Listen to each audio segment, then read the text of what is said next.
Ok. Um abraço a todos. Eu sou o jornalista Aldoir Santos e estou aqui para auxiliá-los nesse encontro, neste mais encontro da Federacity, nesta reunião técnica desse dia 19 de abril de 2021. Alguns recadinhos antes, como é tradicional dos nossos encontros, quem quiser fazer perguntas já pode, inclusive, encaminhar agora, né, pelo chat, pode ir deixando ali as perguntas, que no final nós teremos alguns minutos para que o palestrante, nesse caso, o engenheiro agrônomo e mestre em Ciência e Tecnologia de Alimentos pela URGS, possa possa responder. Então, o Diego Pereira, que está aqui conosco. Então, quem tem perguntas que pode fazer já aí pelo chat, tá? A gente vai anotando aqui pelo chat. No chat também tem ali um formulário de presença, é uma metodologia que estamos utilizando a partir de agora, né?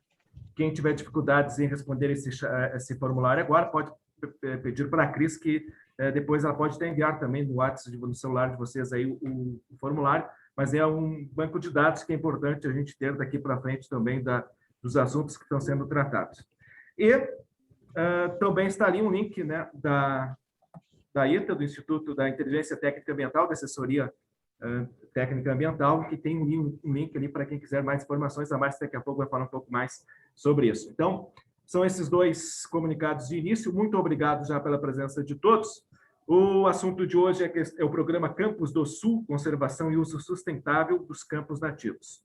O Diego Pereira é o palestrante, como eu disse, engenheiro agrônomo e mestre em Ciência e Tecnologia de Alimentos pela URGS, servidor público da Secretaria de Meio Ambiente e Infraestrutura, a SEMA, com atuação na divisão de outorga e fiscalização do Departamento de Recursos Hídricos e Saneamento. Também foi chefe de divisão de Flora. Na esfera pública, atuou nas áreas de pesquisa e extensão rural na Fundação Estadual de Pesquisa Agropecuária, a FEPAGRO, e também no Instituto Federal do Rio Grande do Sul, como supervisor e coordenador acadêmico. É conselheiro do Comitê Estadual da Reserva da Biosfera da Mata Atlântica, sendo seu representante no Comitê Nacional.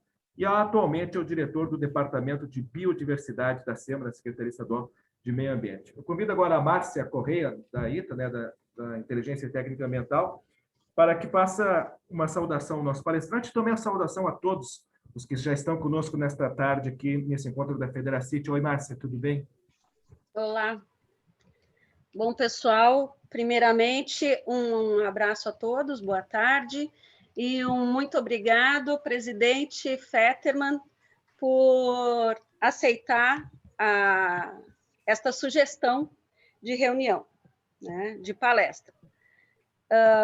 Eu fiz essa sugestão em decorrência do que eu venho trabalhando já há algum tempo e do que eu percebo que é uma afinidade com o trabalho que a Federacity e os seus produtores fazem.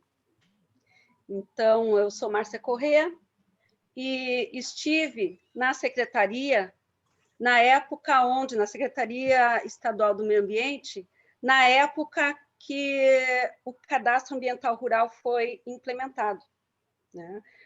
Fui chefe da divisão de unidades de conservação e depois diretora do DEBIL, que na época era DEFAP e no final da gestão passou para DEBIL, que é o Departamento de Biodiversidade. Mas durante a implantação do CAR, eu já percebi que teríamos uma gama muito grande de informações. E quando o Diego assumiu, no decorrer, né, depois que eu saí da secretaria, esta gama de informação foi realmente comprovada, né? E o Diego, junto com seus colegas, começaram a perceber que eram muitas informações importantes e como trabalhar essas informações. E é isso que eles vêm fazendo, né, Diego? Junto com a secretaria e outros órgãos, na implementação de projetos, de programas que possam abarcar todas essas informações importantíssimas que o Rio Grande do Sul tem ali com o Cadastro Ambiental Rural. Então, nós fizemos o convite ao Diego, né? Primeiro a gente foi verificar o que era essa certificação, Aí ele fez uma excelente palestra para nós, e eu fiz o convite, depois do convite aceito, né? Fiz a sugestão para a Federacity e foi amplamente recebida. Então, agora eu deixo com o Diego, e temos algumas informações ali no chat, né, sobre a ITA, Empresa Inteligência Técnica Ambiental, que é a nossa empresa de consultoria, onde a gente vem trabalhando justamente sobre diferentes formas de pagamento por serviços ambientais. E essa certificação não deixa de ser, né, um pagamento por serviço ambiental. Então, Diego, a bola está contigo. Ok, obrigado, Márcia. Só quero lembrar, então, a todos que perguntas é no chat, né? Pode encaminhar ali. Também não esqueçam de responder o formulário de presença. Qualquer dúvida, pode procurar a Cris. Diego, prazer tê-lo aqui também. 40 minutos, mas eu vou te informando aí, tá bom? Obrigado, pessoal. Quero agradecer inicialmente a Federacity pelo convite, mas intermediado pela excelentíssima Márcia Correia, foi minha antecessora aqui no Departamento de Biodiversidade, o antigo DEFAP, né, Departamento de Florestas e Áreas Protegidas, fez um excelente trabalho na época, e aqui eu sou testemunha de que nós, de certa forma, conseguimos dar continuidade a algumas ações que vinham sendo muito bem feitas, ao invés do trabalho de rompimento, que naturalmente algumas gestões, quando se muda governo, a gente identifica isso em algumas estratégias, programas, projetos, e no caso do departamento aqui foi muito diferente, né? Nós conseguimos dar continuidade a excelentes iniciativas. Foi na época da Márcia que se criou o cadastro em sistemas agroflorestais, o extrativismo sustentável da flora, que é muito semelhante à proposta que nós estamos trabalhando aqui com o campo nativo também. Então, trabalhos que só cresceram, trabalhos que se fundamentaram em várias estratégias cooperativadas, ações integradas entre produtores, e que o meio ambiente, de certa forma, acaba, através dos recursos de projetos, beneficiando proprietários e fazendo um estímulo para aqueles que desenvolvem boas práticas ambientais, desenvolvimento sustentável, enfim, práticas que respeitam a conservação do meio ambiente e que vêm ao encontro das estratégias de atuação do nosso departamento. Então, Márcia, muito obrigado pelo convite. Para nós aqui foi quase que uma convocação, em virtude de que eu entendo que nós estamos num ambiente de reais interessados nessa temática, né? Pecuaristas, produtores, me inteirei muito do trabalho da Federacity antes de vir aqui conversar com vocês. Então, eu estou entendendo essa reunião como um grande avanço e uma proposta para que nós possamos, então, fazer uma divulgação desse nosso trabalho. O programa ele foi fundamentado por 3 colegas aqui da Secretaria, que eu gostaria de deixar ratificado o nosso agradecimento. Claro que eu acompanhei toda determinação, mas a gente sempre trabalha com uma equipe técnica que vai discutir os aspectos, aonde nós queremos chegar. A primeira pergunta que foi feita quando se criou o programa era qual o benefício, né? Enfim, eu, produtor rural, vou me cadastrar nesse programa estadual e o que eu ganho com isso, né? Qual é os meus reais benefícios em relação à geração de dados, geração de informações que vão ser sistematizados nos nossos bancos de dados.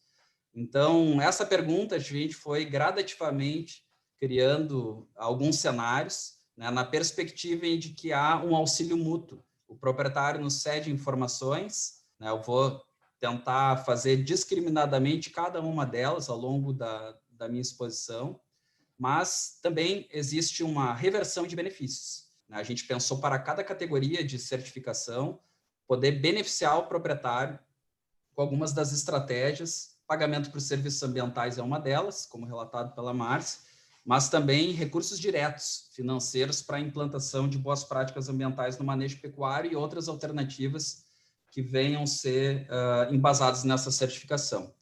Então, os colegas foram Luísa Chomenko, bastante conhecida aí dos pecuaristas, né? Pessoa que atua há 40 anos na área ambiental, me ajudou aqui no início da fundamentação das estratégias do departamento, grande parceira, tem me ajudado muito nos trabalhos. Daniel Martins Brambila tem doutorado na área de pecuária, e o Gleison Benck, que é o nosso colega ornitólogo especialista, né, justamente na ideia de ser um dos elementos fundamentais de monitoramento da biodiversidade, a avifauna ocorrente em campos. Mas tivemos um apoio também do professor Carlos Nabiger, que, enfim, de forma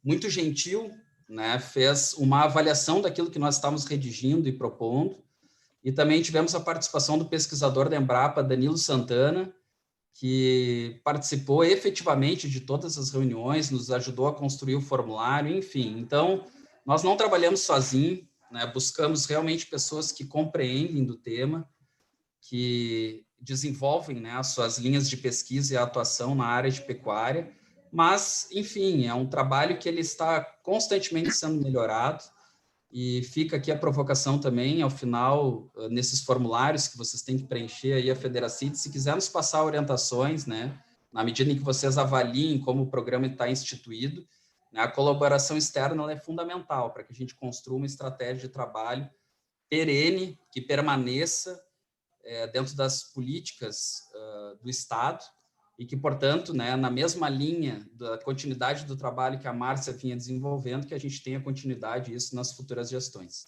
Então, fiz uma apresentação norteadora, em alguns aspectos talvez eu seja um pouco mais rápido, outros eu vou me ater um pouquinho mais, mas vou tentar respeitar aqui os 40 minutos para que, então, se algum assunto tenha ido um pouquinho mais rápido dentro da concepção do trabalho, a gente possa retornar lá nas perguntas. Eu vou compartilhar minha tela. Aí me avisem, por favor, quando vocês estiverem enxergando.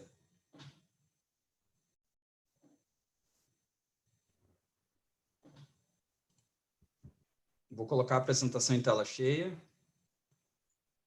Ok, perfeito. Ok? Perfeito. Perfeito. Sigamos. Então, a ideia é justamente falar para vocês um pouco dos objetivos, justificativa, e tentar entrar no assunto mais pormenorizado, que é justamente como se requisita esse cadastramento dentro do nosso sistema, quais são os formulários a serem preenchidos.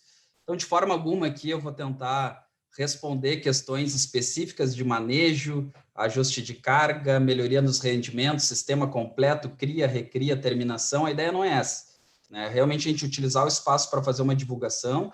Aqui o programa se objetiva dentro das suas concepções e as justificativas pelas quais nos fez tratar desse tema de forma tão importante. Então, ele é separado, sim, na estratégia de conservar campos, mas também na linha das estratégias de uso sustentável, né, com uma pecuária extensiva, bem ajustada, manejada corretamente. E aí, por fim, o cenário mais avançado do programa é aquele proprietário que, além dessas condições, nos oferece um desafio, né, que é conservar a biodiversidade. E esses elementos de biodiversidade são negociados junto com o proprietário na medida em que a gente identifique elementos tanto de flora quanto de fauna, mas também os serviços ambientais que o campo presta, né, na manutenção dos recursos hídricos. Então, tudo isso é alinhado dentro dessa propriedade. O nosso parecer encontra todos os aspectos que são abordados dentro da propriedade na nossa visita técnica. As justificativas é realmente promover um reconhecimento oficial dessas atividades que são compatíveis com conservação. Pecuária é uma delas, mas também certificamos criação de abelhas nativas sem ferrão. Nos chegou a ideia também de criar a certificação para quem produz feno, por exemplo, para a recuperação de áreas degradadas, ou ainda restauração de campos com reintrodução de fenação, produção de sementes. Né? Esse tipo de atividade, todo e qualquer que gere serviços a partir do campo nativo, são práticas que são certificadas. Aliás, as atividades de turismo rural também, quando nós temos campo associado com beleza cênica ou ainda com atividades produtivas, né? O campo também, além da própria beleza, se presta a ter distintas atividades consorciadas, como a vitivinicultura, enfim, outros tipos, né, de serviços que são, de certa forma, efetivados pelo produtor rural. Então, a ideia é que se consiga abranger isso tudo num processo de certificação da propriedade, envolvendo o elemento fundamental, o campo. Então, conservação dos campos, né, da sua diversidade e, principalmente, das funções e dos serviços ecossistêmicos que esse campo promove com a sua conservação. aliado isso, uma produção evidentemente sustentável, né? Pressão de pastejo, sobrepastejo, por exemplo, é uma atividade que identificada dentro da propriedade, já que o fator fundamental é a disponibilização de assistência técnica, né? Se entende, então, que há um processo de construção para buscar essa certificação, e por isso ela é fundamentada nos níveis que nós vamos tratar um pouquinho mais na frente. Os alvos do programa, então, são as áreas de campo nativo funcionais. Quando vocês baixam o nosso formulário de cadastramento, ele tem um anexo para justamente trazer esse conceito de campo nativo funcional. Basicamente, é aquele campo nativo, né, que possui, dentro das suas características, os serviços ecossistêmicos, sejam eles a presença de fauna e flora, a sua capacidade de resiliência, inclusive para o rebrote, a recondução mesmo que com pressão de pastejo, mas mais ainda, a recarga de aquíferos, purificação de água, estabilização e proteção do solo. Então, uma série de fatores envolvidos na conservação estão dentro do conceito campo nativo funcional para fins de implementação do programa. Mas nossa própria fundamentação também traz outros conceitos para justamente classificar esses campos e entender que eles fazem parte dentro das estratégias de conservação. Então, nós criamos um conceito fundamental chamado campo natural, para justamente distinguir as áreas que são de fato cadastráveis ou não.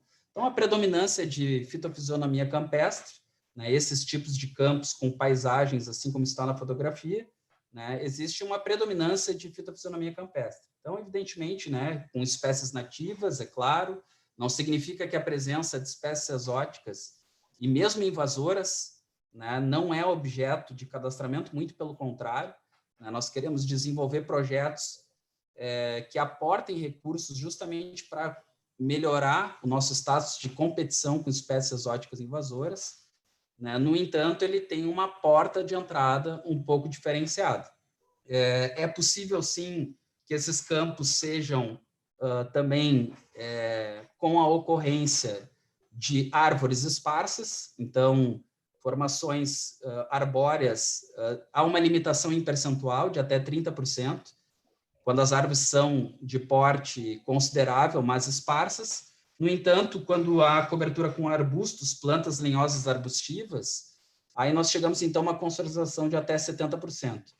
Em virtude até de o campo permitir uma prática natural agronômica, né, prática de pousio, se for o caso, né, algumas áreas em que se abandona sistemas produtivos de culturas anuais para recuperação em campos, nós temos fitofisionomias em processo de recuperação. Então, se for um estágio inicial de regeneração, né, assim como a gente trata na Mata Atlântica, né, com a presença de arbustos em até 70%, ainda é uma área cadastrável. E definimos alguns aspectos fundamentais, o manejo sustentável, o que é a pecuária extensiva, o sistema pastoril extensivo, todos esses são conceitos que integram o programa, estão muito bem fundamentados lá no nosso formulário, e vocês podem baixar para entender, né, de que maneira a gente imaginou a aplicabilidade desses conceitos para fim do programa.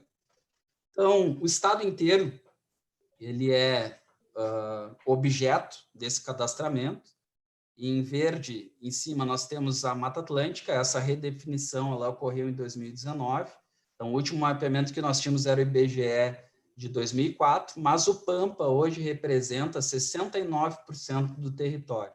Dentro da Mata Atlântica, que são os outros 31%, nós temos 7,9% de áreas florestais. É claro que dentro desse território ainda estão as áreas consolidadas, as áreas convertidas para uso alternativo, né, mas ainda se representa muita área considerada como campo em função da presença do campo antrópico da Mata Atlântica, que é aquele oriundo da supressão de florestas para manutenção de campo, ou ainda os campos de altitude naturais, com afloramento de rocha, com outro tipo de condição, que será também objeto do cadastramento.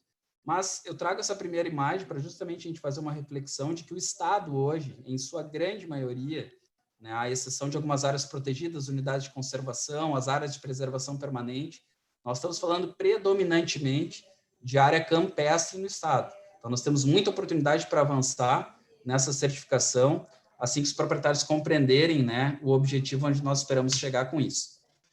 No que tange ao bioma Pampa, né? Nós temos os distintos tipos de campo. Então, justamente, é uma das estratégias da legislação que nós tenhamos todos os ecossistemas representados em áreas protegidas a título de unidade de conservação. Nós não dispomos disso hoje. Então, o próprio programa ele vem como estratégia de conservação de algumas áreas, desses tipos de ecossistemas que ainda não estão representados no nosso sistema estadual de unidade de conservação.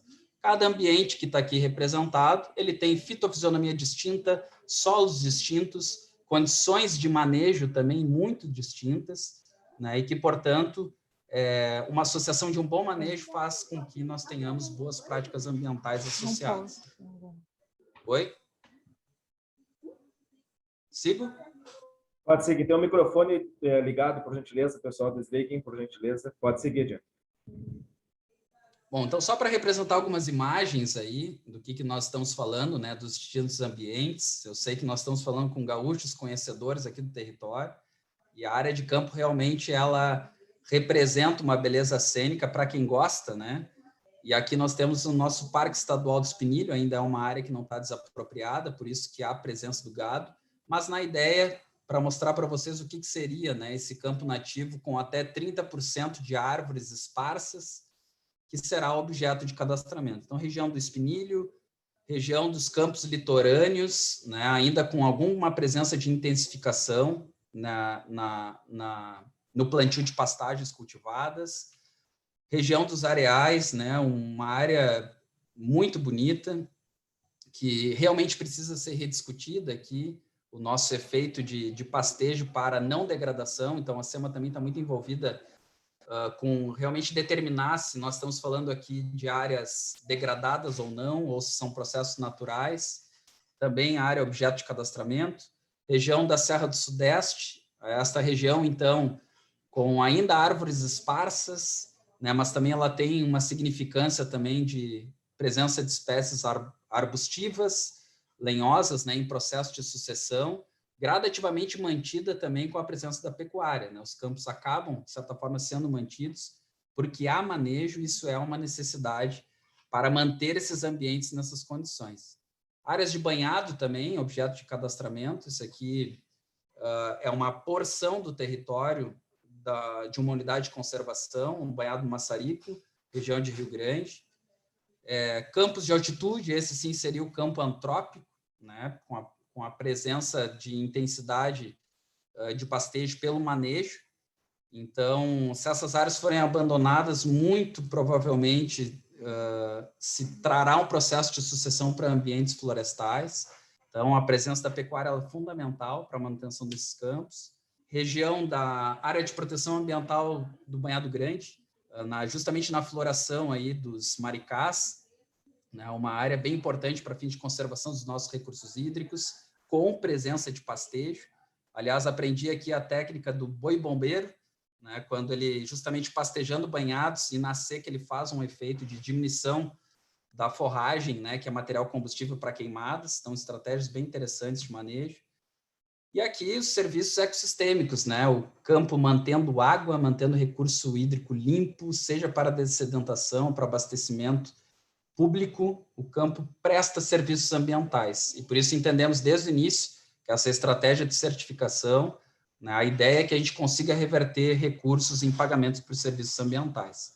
Áreas com presença de árvores esparsas ainda, né, região que pega até Santa Vitória do Palmar, também vai em direção a oeste no estado, quando chegamos até Giruá, só que a diferença é a presença das espécies de butiá. Todas elas reconhecidas ameaçadas de extinção aqui no território do estado. Então, realmente uma espécie muito importante para se trabalhar o consórcio, né? Já que, além da pecuária, nós certificamos o extrativismo sustentável da flora, seja pela coleta de frutos ou subprodutos madeireiros, ao qual é possível desenvolver algumas atividades econômicas. Presença de beleza cênica, né? Cerro do Tigre, quem conhece lá na região do Alegrete, campos mais rasteiros, né? Bem pastejados. Enfim, né? A nossa ideia, já trazida desde o início, é que a gente consiga promover certificação não só da pecuária, mas também dos elementos de turismo e outros tipos de práticas que são serviços que o campo pode promover. A Mata Atlântica já tem outra delimitação ainda aqui no estado, e isso a gente cuida muito em relação à aplicabilidade da gestão florestal ou gestão de flora nativa, quando estamos falando de campo, mas aqui na bacia hidrográfica do Rio Camaquã nós temos muita formação florestal, e além de estarmos falando de bioma pampa, né, muita formação florestal estacional, semidecidual, todas as formações pioneiras que nós temos de Restinga até Santa Vitória do Palmar. Então, aqui é uma classificação muito em relação ao tipo de vegetação, quando tem a presença de cactáceas, gerivás, enfim, bromélias sobre as árvores, uma série de condições que são de Restinga arbórea, né? Mas existem, até Santa Vitória do Palmar, formações de Restinga também campestres, são objetos de certificação. Na Mata Atlântica ainda há, por lei, né, a necessidade de nós cuidarmos as formações florestais em região de ecótono. Então, nessa porção estamos falando de bioma pampa, em verde área de Mata Atlântica, mas se tem vegetação florestal que é classificada dentro das resoluções do Conselho Nacional de Meio Ambiente como de Mata Atlântica, nós temos que cuidar aqui como uma restrição aos tipos de intervenções que podem ser feitas. Inclusive, a própria lei da Mata Atlântica restringe a introdução de espécies exóticas, que é uma prática agronômica importante para os campos nativos. Quando a gente vai trabalhar com o melhoramento do campo, introdução de espécies hibernais, na Mata Atlântica temos que ter um cuidado, a legislação veda essa condição. Então, outra prática que tem que se tomar cuidado para não estar infringindo, né, em práticas ambientais inadequadas. As justificativas são muito claras, né? Aquilo que a gente vem observando ao longo dos últimos anos, as taxas de conversão dos campos naturais realmente se ampliaram muito. Existem dados de levantamentos de campos sendo feitos por distintas instituições com ferramentas de sensoramento remoto, e a gente consegue gerar estatísticas bem alarmantes. O próprio bioma pampa, desde que a lei exige uma autorização específica para essa finalidade, nós perdemos 2 milhões de hectares de campo, e, por coincidência, na Mata Atlântica também. Fechamos de 2012 até 2018, que era o último dado que eu tinha retirado de estatísticas, em torno de 2 milhões de hectares. Então, pensamos de que maneira criar, né, estratégias complementares para garantir a conservação daquilo que resta, e o reconhecimento e o incentivo, e a devolução de benefícios ao proprietário é a grande estratégia para que se mantenha a pecuária como prática economicamente viável, levando assistência técnica, levando informação, tentando trazer um pouco dos elementos fundamentais que fazem com que ele consiga vender aquele produto de forma diferenciada, porque conserva, porque gera serviços ambientais, serviços ecossistêmicos, e, portanto, esse reconhecimento público do Estado, gerando um selo dentro da propriedade, faz com que consiga fazer a agregação de valor em alguns produtos. Os sistemas pastoris extensivos, desde que bem manejados, eles contribuem para a regulação climática do planeta. Então, é lógico que dentro da estratégia de certificação, reconhecendo alguns tipos de práticas que promovem a manutenção de vegetação em standard, que favorece a regulação climática, essas condições também estarão garantidas dentro da nossa certificação. Para passar um pouco para vocês dos dados em relação ao uso e ocupação do solo do Estado, esse aqui é o inventário florestal nacional, que é feito pelo Serviço Florestal Brasileiro em todos os estados da federação. Esse produto é de 2018, então ele é bastante atualizado. Todos os estudos técnicos começaram em 2013, a gente atuou junto com o Serviço Florestal durante algum tempo, que culminou nessa publicação com o exercício base 2018. Então, nós temos hoje 15% de áreas com florestas naturais.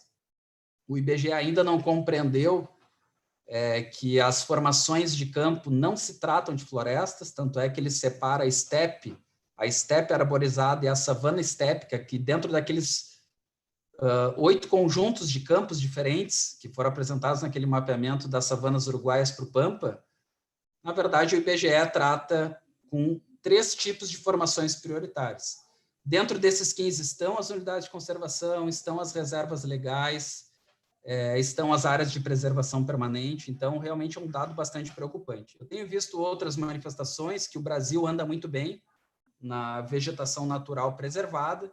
Evidentemente, nós estamos diluindo essa conta nos 80% de reserva legal, que toda a Amazônia Legal precisa compor, e os 35% do Cerrado, né? No entanto, o Rio Grande do Sul não está, de certa forma, comprometido com essa conta, né? Quando, na verdade, nós temos somente 15% do território protegido.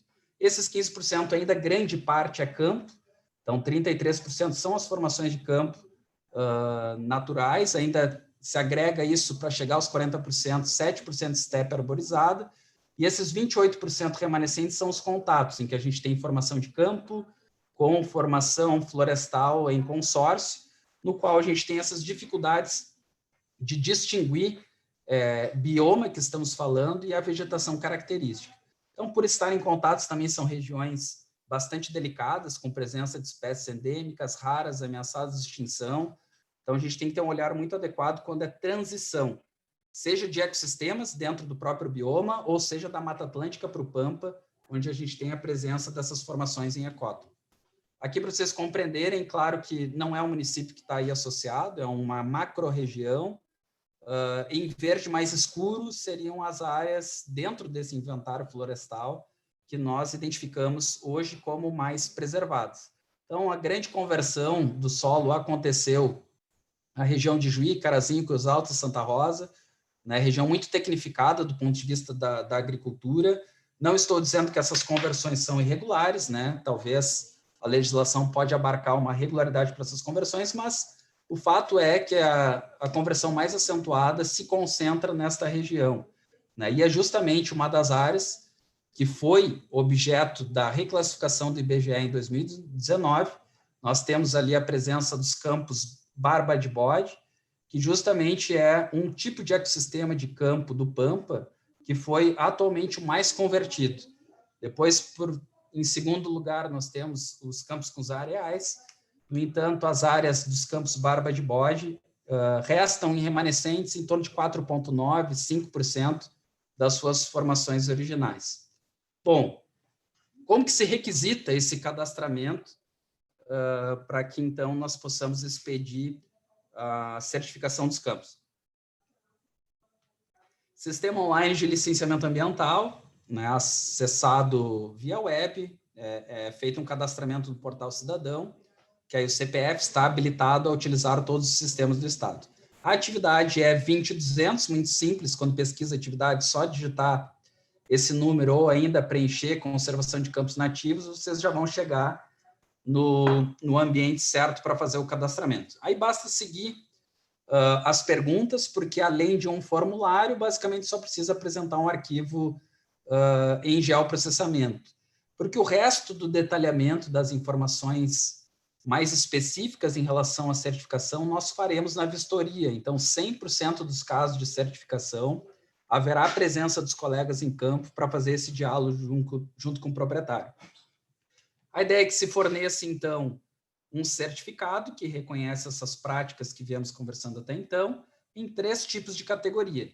Básico é aquele proprietário que sequer conhece pecuária, não tem nenhum tipo de assistência técnica, adquiriu uma propriedade com campo ou recebeu ela, enfim, por herança, qualquer tipo de situação em que o proprietário desconheça práticas agronômicas para fins pecuários. Então, ele busca o Estado como uma alternativa para justamente garantir que ele entre imediatamente no nível intermediário.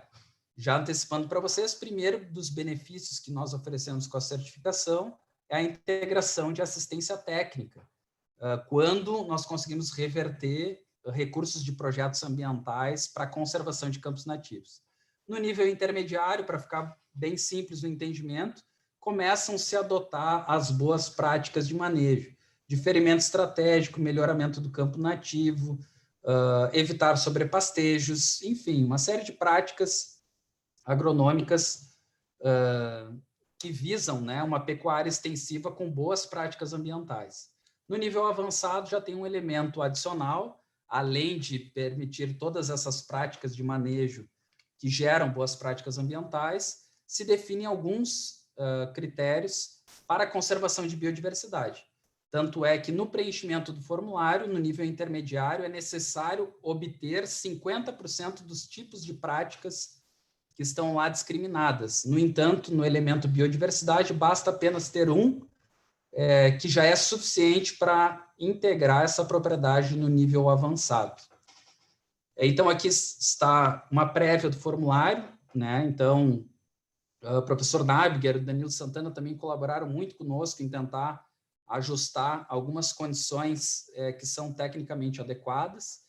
Uma linguagem muito simples, muito tranquila para o proprietário se associar, a saber responder esse tipo de prática. No entanto, lá embaixo tem outras especifique, porque há muita criatividade do proprietário em chegar em bons rendimentos, bom resultado, né? Existem, enfim, é uma prática tão antiga, né, a pecuária extensiva, no entanto, existe tanta ciência sendo desenvolvida. Um livro muito interessante que saiu pela URGS, o Nativão, uma série de resultados muito interessantes. Então, ficou aberto ali para que o proprietário possa nos oferecer outro tipo de prática que não está discorrida dentro do nosso formulário. Mas, atendendo 50% desses itens, o intermediário já está garantido. No nível avançado, então, teria que pelo menos marcar uma das condições de manejo adotadas na propriedade que visem benefício à biodiversidade. Então, vejo que até a redução de pressão de pastejo, heterogeneidade estrutural de vegetação com roçadas em mosaico, né? Identificação de avifauna, né? Elaboração de projetos de restauração e recuperação dentro da área, já são objetos para chegar no nível avançado, ou seja, aquela propriedade eventualmente tinha culturas anuais e se decidiu, então, estabelecer uma estratégia de um projeto de recuperação, ele passa a adotar princípios avançados, né? Está tendo ganho ambiental na propriedade, reversão de áreas cultivadas para manutenção de áreas campestres, recuperação e manutenção. Então, não pretendo discorrer aqui todos os elementos, mas, enquanto eu estou falando, só para vocês terem uma noção daquilo que se tem dentro das práticas conservacionistas da biodiversidade, e, por fim, não deu nem espaço, mas também existe no formulário outras especifique para promover um diálogo conosco aqui e a gente chegar em consensos no momento de fazer essa vistoria na propriedade. Então, também o arquivo KML, já abrimos o sistema SOL para ser um arquivo mais simples. Antes ele permitia só o shapefile, é um pouquinho mais delicado, né? Então, agora facilitamos o processo. Então, é mais simples desenvolver o arquivo georreferenciado que vai chegar nos nossos bancos de dados e depois vamos mostrar para vocês onde essas informações acabam sendo incorporadas. Então, os critérios mínimos para inclusão 20% da área propriedade com tamanho igual ou inferior ao modo rural médio do CORED. Para ficar um pouquinho mais simples, 20% da área para propriedades pequenas e 10 hectares, no mínimo, para propriedades maiores. Nas propriedades pequenas, se pode certificar um conjunto de áreas, que a gente chama na modalidade de consórcio. Então, são propriedades lindeiras que têm campos conectados e juntos os dois conseguem atender os critérios mínimos para enquadramento. Então, a ideia é que a gente permita também uma facilitação desse processo para não infringir em algum interessado no programa não poder estar certificado para essa finalidade. Então, a propriedade deve receber, no mínimo, algum tipo de assistência técnica ou extensão de acompanhamento. A gente já faz esses questionamentos todos na abertura do processo de vistoria. Então, no entanto, né, não havendo, a ideia é que a gente consiga fortalecer esse instrumento com a geração de recursos para essa finalidade. As áreas declaradas como reserva legal, elas ficam isentas desse tipo de enquadramento para fins de cadastramento no programa. Já chegaram alguns questionamentos para a gente tentar tratar em relação a isso, no entanto, nós temos uma resolução do Conselho Estadual do Meio Ambiente que já estabelece as mesmas práticas para a reserva legal, ou seja, aquilo que nós estamos pensando para as áreas adjacentes à reserva legal, na reserva legal é obrigatório. Então, nos pareceu um pouco contrassenso pensar, pelo menos numa primeira instituição do programa, viabilizar que nós vamos levar recurso e assistência técnica para uma área que, de certa forma, precisa cumprir o seu papel. Então, as boas práticas ambientais são obrigatórias na reserva legal. né? E nas outras áreas, ainda há uma decisão pelo proprietário em relação ao manejo adotado. Nosso parecer, ele já traz alguns critérios desses negociados, então, mesmo que não estejam respondidos nos formulários, nós fazemos questão de deixar ratificado alguns dos compromissos que são acordados. No caso aqui em questão, o primeiro cadastramento, hoje nós já estamos falando de quase 200 propriedades que integram o programa, mas esse foi um esforço feito pela querida Prudência, eu acho que ela nos escuta aí também. Então, fiz questão de trazer a primeira propriedade certificada como modelo para vocês entenderem o tipo de resultado que nós chegamos na avaliação in loco, né? Então, existem banhados nessa propriedade, são áreas relevantes a se fazer a estratégia da conservação, se faz o diferimento estratégico, se há a intensificação do manejo com uso de ciência e conhecimento e ainda com incremento de fertilidade no solo. Muito interessante a ideia no que nós aprendemos lá do manejo de ovinos com os cães da raça maremano. Foi realmente um aprendizado. Bom, mas por que isso entrou na certificação? Porque faz parte do contexto gerencial da propriedade. E aqui nós estamos falando de um animal doméstico, né, que se integra ao processo, que inclusive em outras ideias poderia ser mal visto em relação à fauna nativa, por exemplo. Né, se a presença de cães talvez não pudesse ser um fator de pressão, né? No entanto, na propriedade ela é um elemento do sistema de produção. Eu trouxe umas fotos, se a Prudência me permitir, né, quando a gente trouxe a vistoria, né, na certificação lá na propriedade muito interessante. Aí é o exemplo do pastor maremano, né? São fotos da senhora Prudência.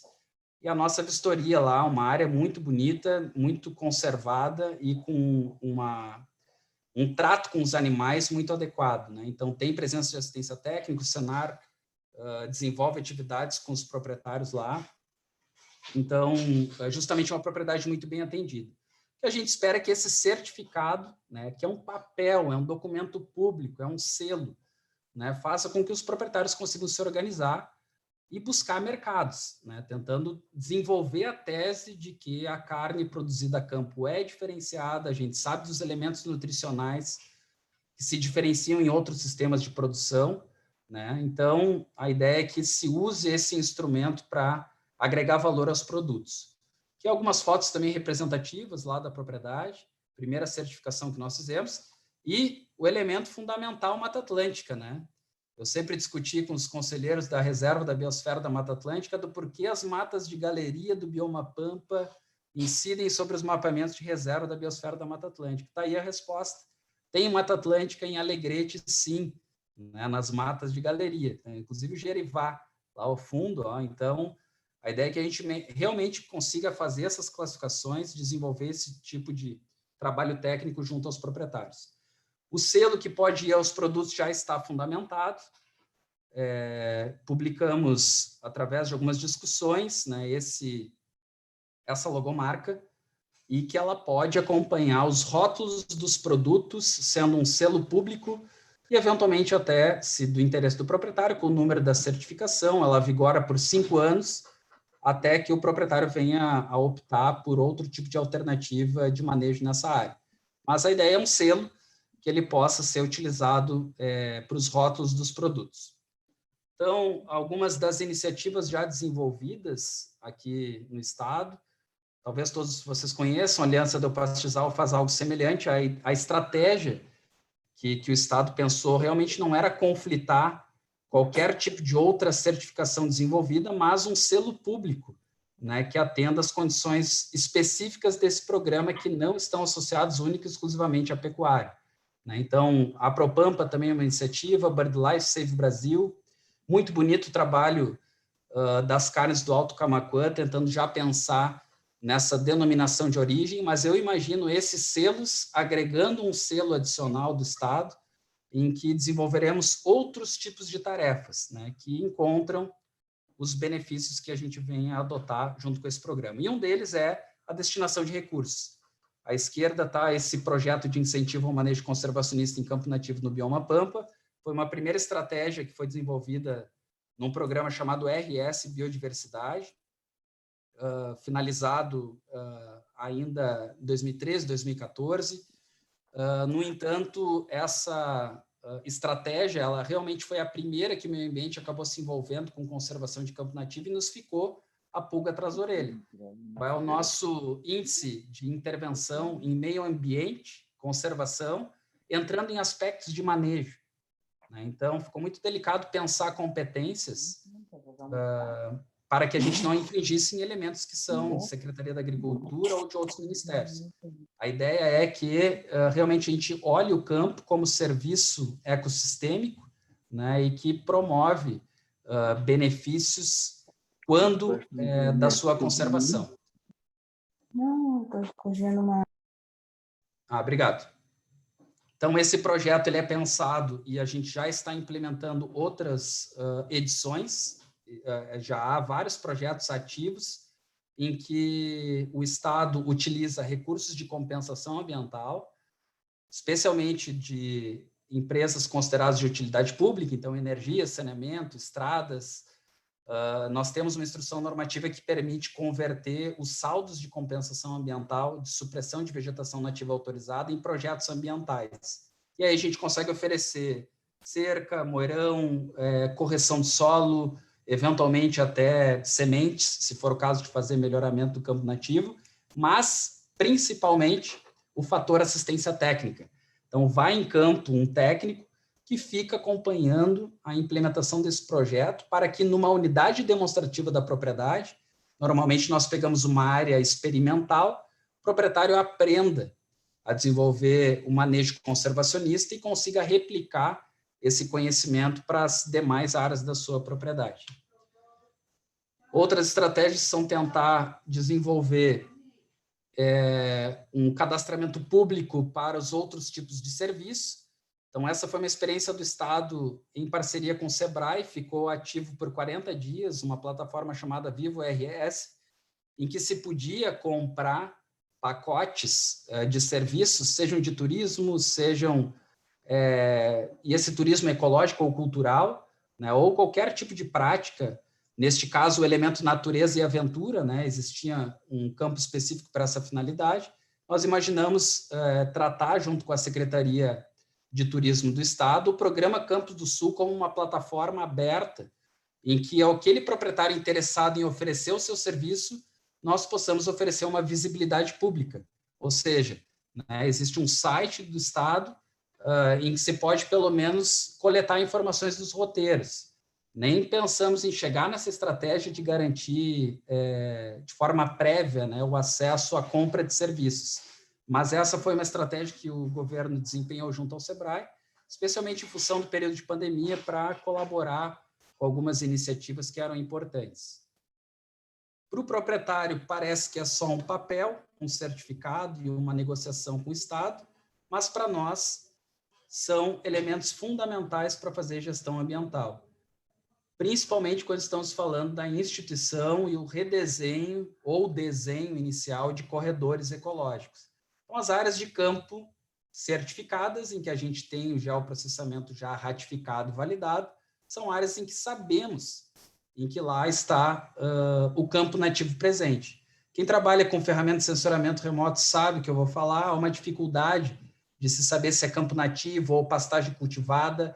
Isso prejudica muito a nossa análise do cadastro ambiental rural e outras análises que envolvam ferramentas em geoprocessamento. Então, quando se abre vistoria, nós temos os polígonos, nós sabemos que aquela área é classificada como aquela finalidade e nos permite desenvolver estudos como esse, né? Corredores ecológicos, áreas prioritárias para a criação de unidade de conservação. Mais do que isso, nós vamos entrar no elemento de espécies ameaçadas de extinção, da ocorrência nela. Então, a ideia é que a gente possa desenvolver inventários também de fauna e de flora para abastecer os nossos bancos de dados para a gestão ambiental. Aqui uma das estratégias que foi pensada para o Parque Estadual do Espinilho. Então, é uma manchinha, unidade de conservação, aqui no meio do terreno, mas nós temos uma série de propriedades privadas. Então, quando a gente desenha um corredor e aquele proprietário nos propõe a sua reserva legal incidida sobre esse corredor, e imediatamente o seu cadastro ambiental rural está aprovado, né? No quesito reserva legal, evidentemente, porque atendeu às estratégias que o Estado imaginava enquanto instituição de corredores ecológicos. Mas mais do que isso, né? Diante dos inventários, por que não o proprietário pode vender a tese de que na sua propriedade há a presença da fauna típica do Rio Grande do Sul? Então, esse tipo de monitoramento nós fazemos nas unidades de conservação e alguns parceiros de áreas privadas. Recebi o vídeo da senhora Prudência essa semana, apareceu um bugio preto, né, uma fêmea.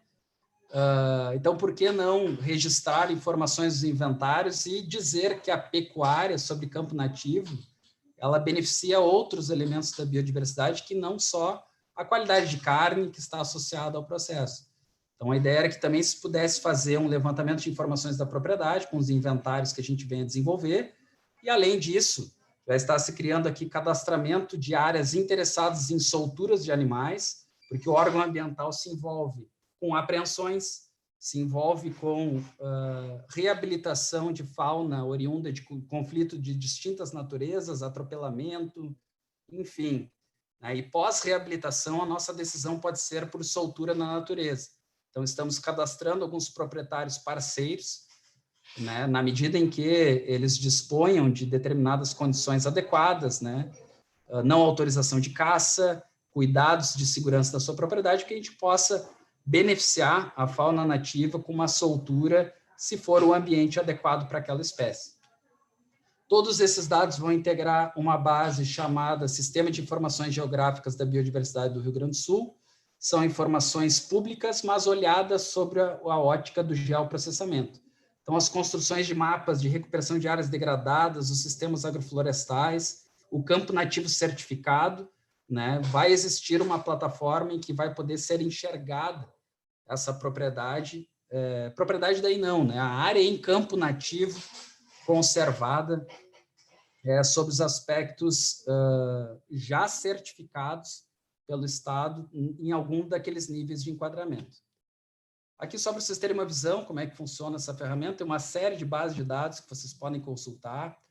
Então, presença de unidade de conservação ou não, as zonas de amortecimento, essas unidades de paisagem, biomas, os tipos de ecossistema, as florações, formações fitofisionômicas do Estado, geomorfologia, geodiversidade, uma série de bases de dados se pode se cruzar.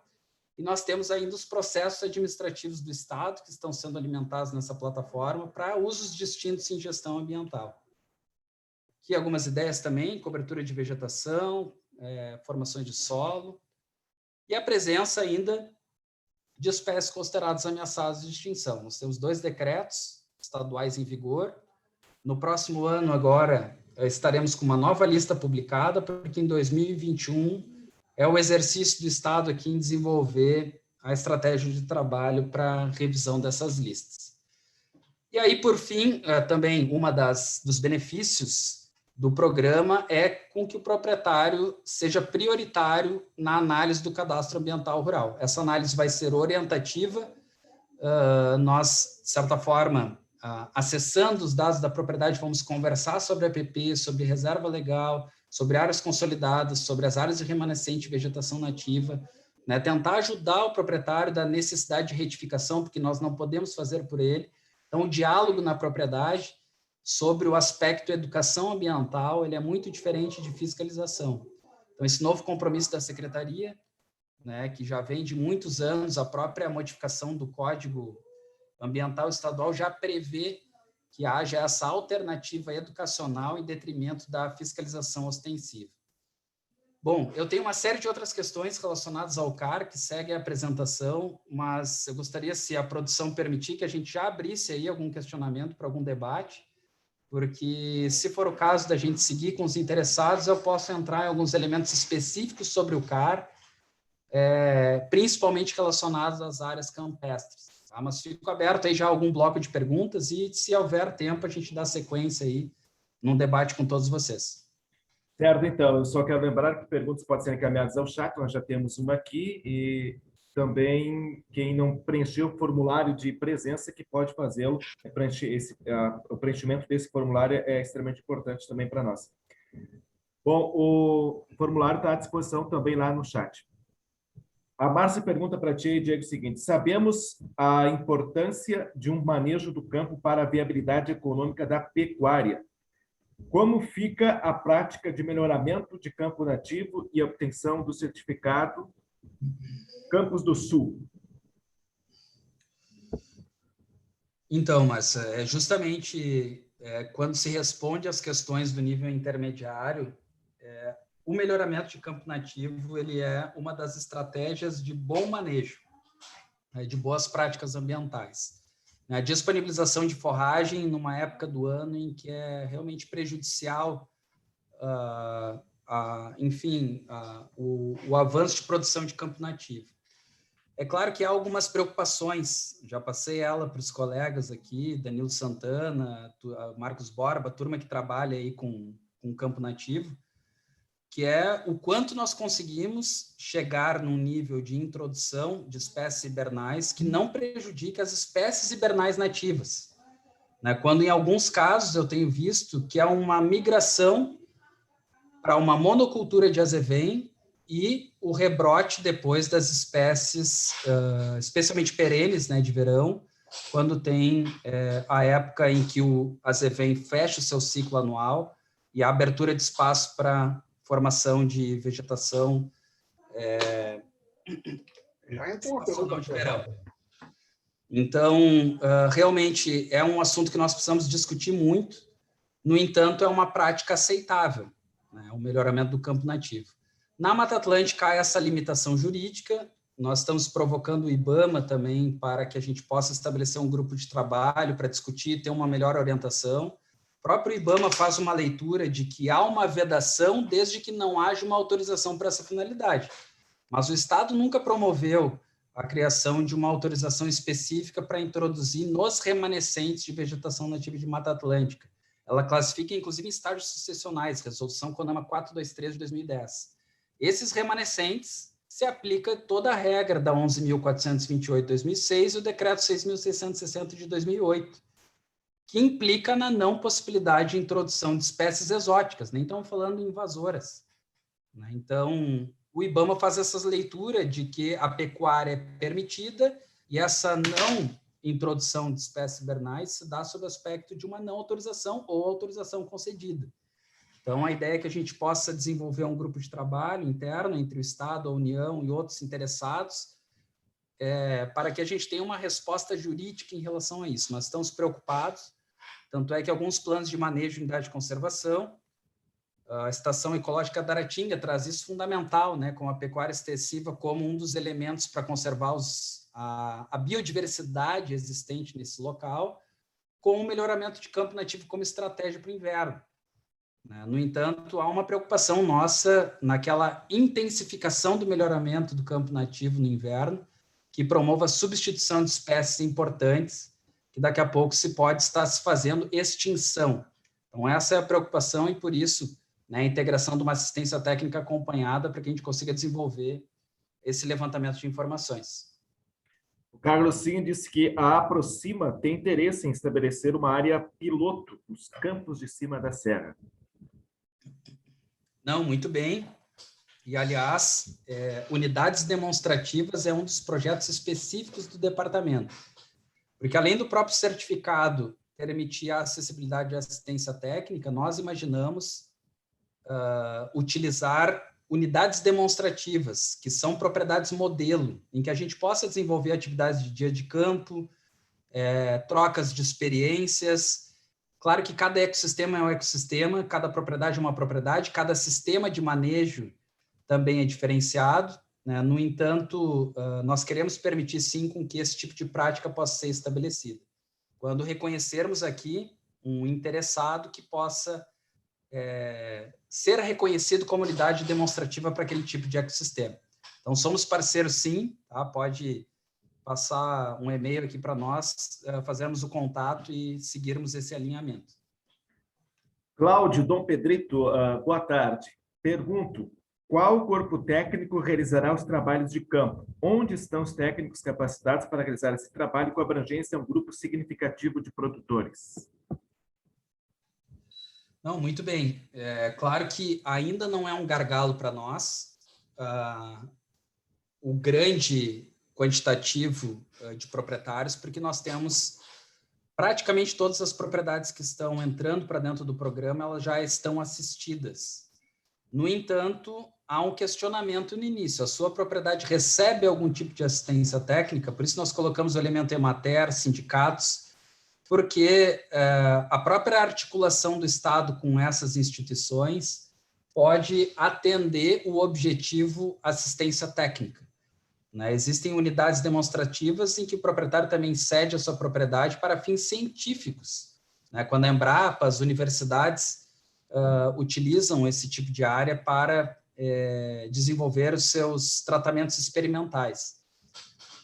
Então, todo esse tipo de levantamento de informações é feito na entrevista que é feita com o proprietário. Algumas condições, especialmente os pecuaristas familiares, nós sentimos muita necessidade de apoio.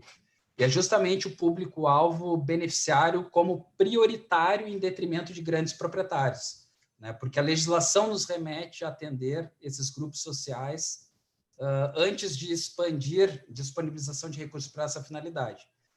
Então, a lógica é, como nós temos buscado recursos, normalmente por projetos de compensação ambiental, mas o projeto está escrito, todo edital que a gente consiga recursos de fomento para essa finalidade, nós estamos de olhos abertos. O programa hoje está numa fase de fomento, de cadastramento, de levantamento desses dados, para nós termos o geoprocessamento, pensarmos justamente em estratégias de assistência técnica que sejam, que incorporem, né, um número de proprietários mais amplo. Então, se existem propriedades isoladas, já cadastradas, é outro tipo de incentivo. Talvez nós vamos buscar mais propriedades para agregar um projeto para aquela finalidade, mas hoje é um cardápio que nos está sendo oferecido ou é a proposta do projeto por intervenientes. Então, respondendo mais objetivamente a pergunta, todo esse projeto de compensação ambiental que o Estado fornece recursos, há a contratação de um interveniente executor. E esse interveniente contrata assistência técnica e, eventualmente, nós fazemos capacitação dessa assistência técnica. A Embrapa participou junto conosco de vários encontros, né? Então, tanto com os proprietários diretamente em campo, quanto só os assistentes técnicos do projeto, assim que a gente chama.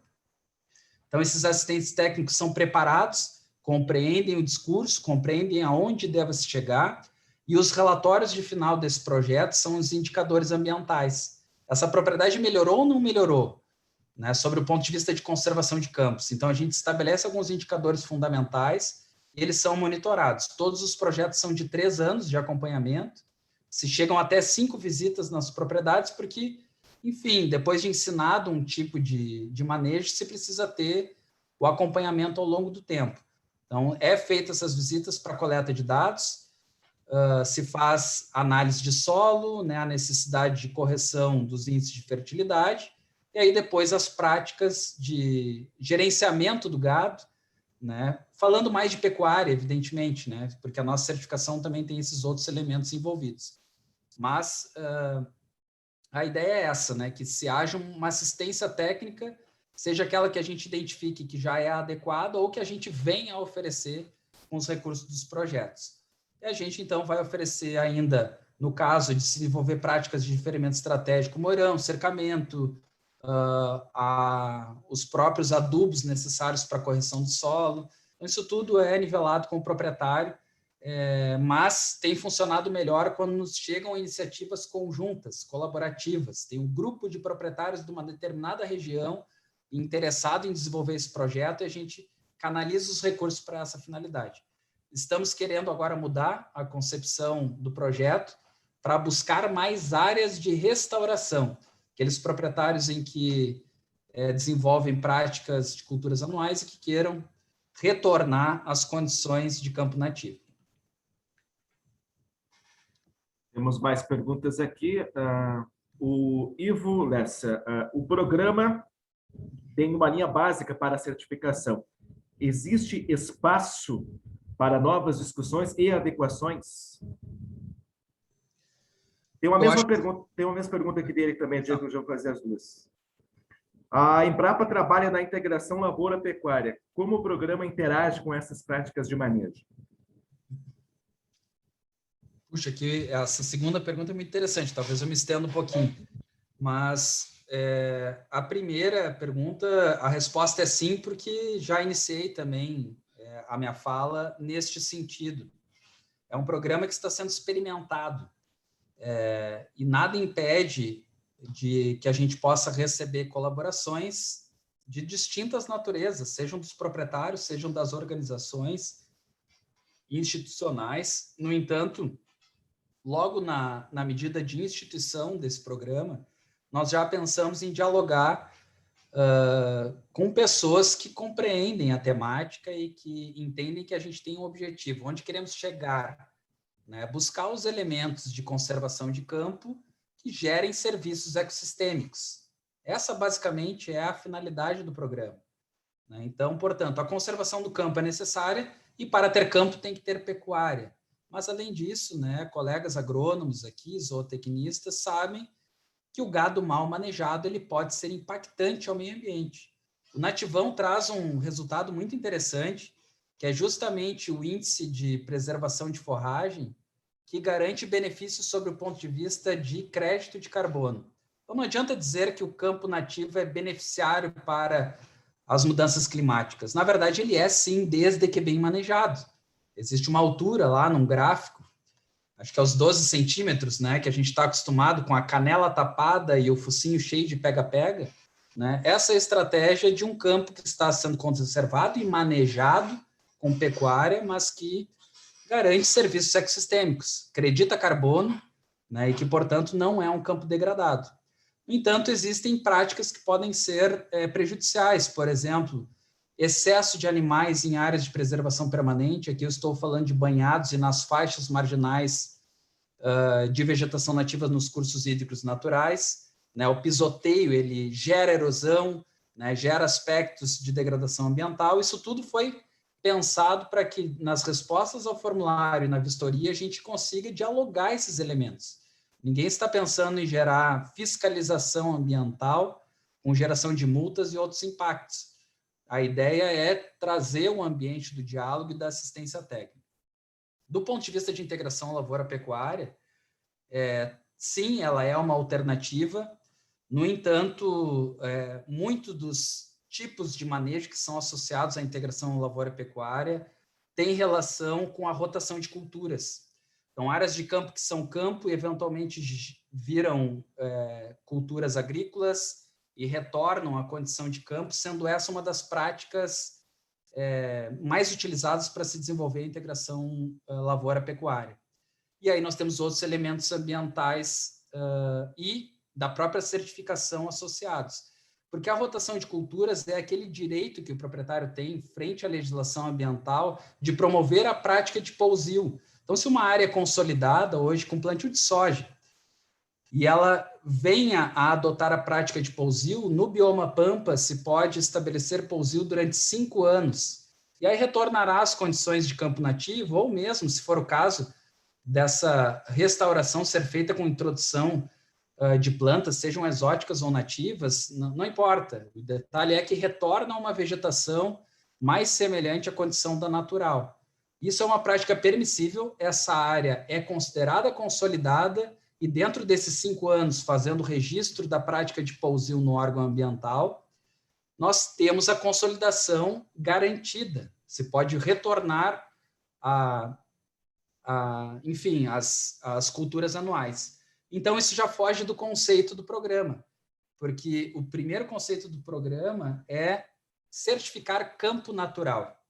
Além das questões que eu disse sobre presença de fitofisionomia predominantemente campestre, árvores esparsas, ou ainda presença de vegetação arbustiva lenhosa em até 70% daquela condição do campo, este campo tem que ser campo nos últimos 30 anos.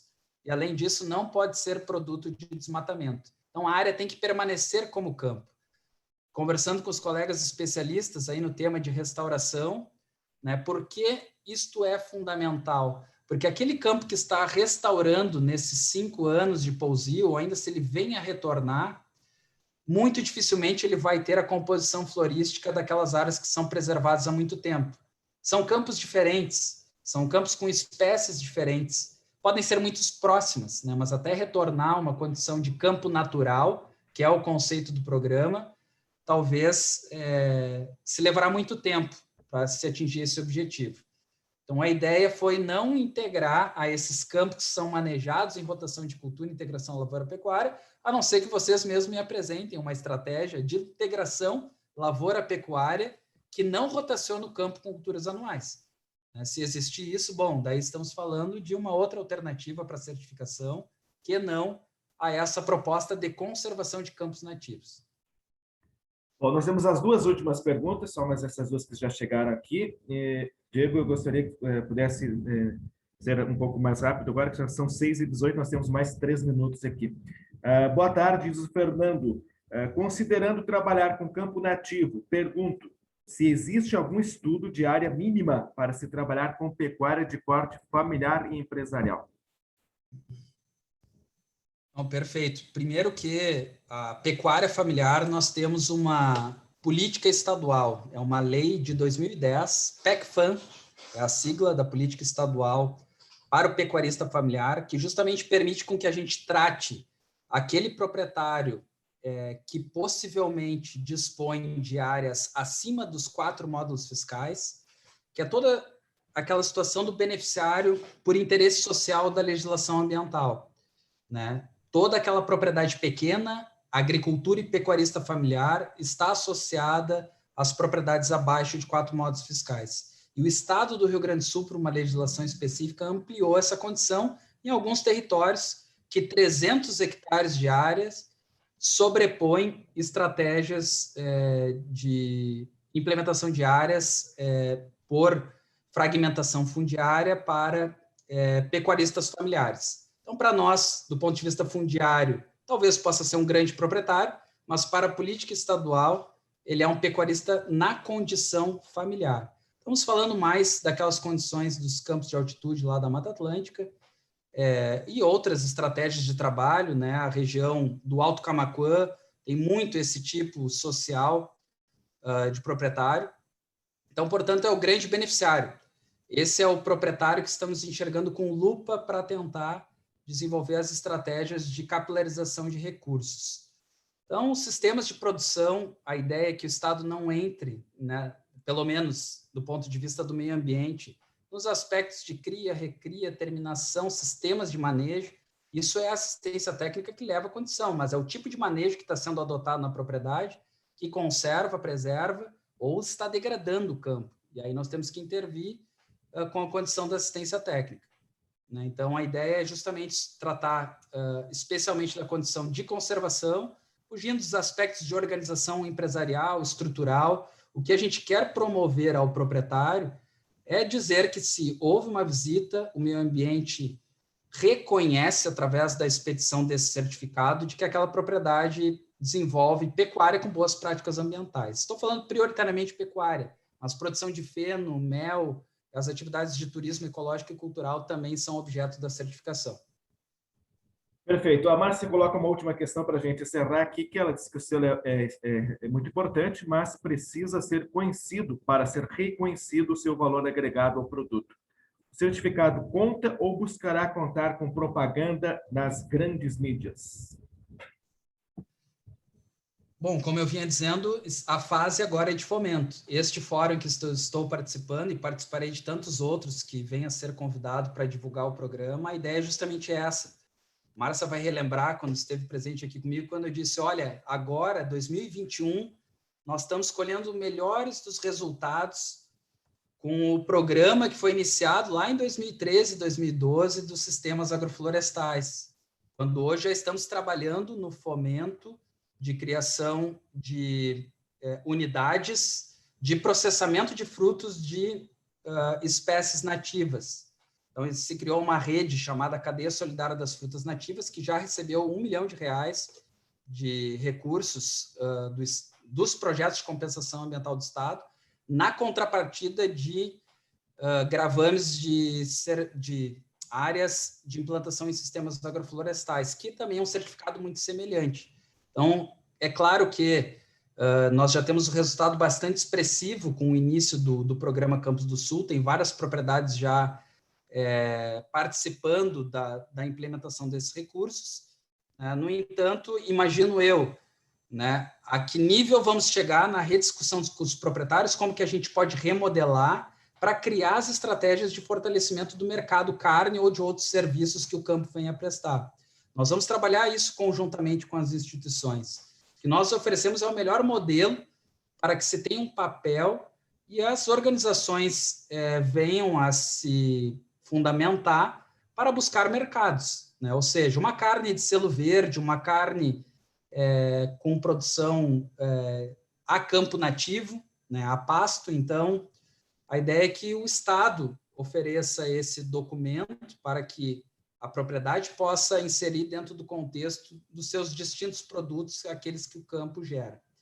Então, é claro que podemos colaborar em iniciativas subsequentes, mas estamos realmente na fase de fomento, fase de cadastramento, fase de identificação das áreas. E aí, muito provavelmente, próximos episódios aqui do programa, nós podemos fundamentar com outras estratégias. A pergunta do Ivo Lessa é importante, né? Se pode oferecer para o Estado ideias para serem concebidas na iniciativa do programa, perfeitamente. Então, a discussão nas unidades demonstrativas, quando a gente estiver a campo, nos distintos fóruns, quando nos chegar ideias que são adequadas para evoluir a concepção do projeto, nós estamos abertos aqui à discussão. E o pinhão, Diego, é certificável ou não? Perdão? Pode repetir a pergunta? O pinhão, né, é certificável ou não? Sim, o pinhão é uma prática de certificação chamada extrativismo sustentável da flora nativa. É uma certificação específica para extrativistas, mas nós temos uma limitação aqui no estado do momento pelo qual as pinhas estão em processo de maturação e dispersão para os ambientes naturais. Data de até 15 de abril, encerrou há pouco tempo atrás. Inclusive, muitas das nossas fiscalizações para as áreas dos campos de altitude, em consórcio, né, com a floresta ombrófila e outras formações com presença de araucária no campo, se dão nessa época sazonal, porque há muita coleta em períodos inadequados. Então, a gente pode sim promover a coleta do pinhão com regularidade. Não há uma necessidade este documento para poder promover a coleta, né? No entanto, ele dá uma regularidade ambiental ao procedimento.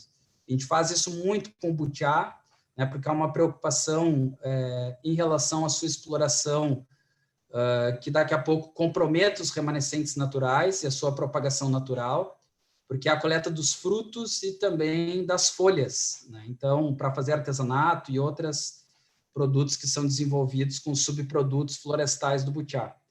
No entanto, a coleta da pinha também é certificada, mas em outro procedimento. Perfeito, então. Muito obrigado, né? Nós encerramos aqui as perguntas. Obrigado a quem participou. Lembrando, mais uma vez, que o formulário de presença está à disposição, ainda para quem não preencheu, pode preencher. Diego Melo Pereira, engenheiro agrônomo, diretor da DBio e também da DBio, que é um departamento aí da SEMA, da Secretaria Estadual de Meio Ambiente. Muito obrigado pela sua participação aqui conosco nesta noite. Tarde e noite já. Obrigado, Aldoir. Obrigado, Márcia. Eu que agradeço, né? Permaneço à disposição aí de todos interessados no tema e a gente dialogar. E, se for o caso, outros fóruns, né? A gente se encontrar presencialmente. Espero que a pandemia passe e a gente consiga se encontrar a campo e conversar sobre pecuária no melhor ambiente que a gente tem, que é o ambiente natural. Tá bem? Então, fico à disposição de todos vocês. Passarei meus contatos para a Federacite também, né? Os colegas que quiserem conversar outros temas, estamos aí à disposição. Tá bem, muito obrigado. Muito obrigado a quem esteve conosco também. Mais uma vez, está aí à disposição ainda no chat, né, o formulário de presença, né, para quem ainda não fez, que possa, e aí a gente estará tendo os dados aí à disposição também da Federacite para os próximos trabalhos. Oi, Márcia, pois não? Eu gostaria também de nos colocar à disposição do grupo, né? Eu, o Ivo, o Leandro, que fazemos parte da ITA, Inteligência Técnica Ambiental, nos colocamos à disposição também para ajudar, se tiver alguma dúvida, alguma coisa nesse sentido. Tá certo? Tá bem, então. Obrigada. Inclusive, as informações da ITA também estão ali no chat, né? Tem um link ali no chat também para quem quiser. Muito obrigado, gente. Se cuidem. Uma boa noite. Obrigado, boa noite. Um abraço a todos.